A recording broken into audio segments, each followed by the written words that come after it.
अगर आप खांसी से परेशान हैं, आपको खांसी ज़्यादा आती है, आप रात में सो नहीं पाते हैं, तो आप गर्म पानी और नमक लीजिए।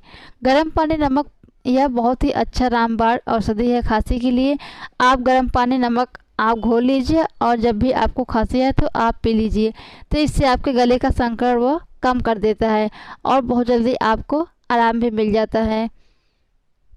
इसके अलावा लौंग भी खा सकते हैं भूनकर, अदरक भी भूनकर खा सकती हैं। अगर आपका मन है चाय पीने का तो आप लौंग, अदरक और काली मिर्च डालकर चाय भी बनाकर पी सकती हैं। इससे भी खांसी को आपके बहुत जल्दी संक्रमण कम हो जाएगा। तो आपको जो चीज़ अच्छा लगे आप उसको ज़रूर यूज करें।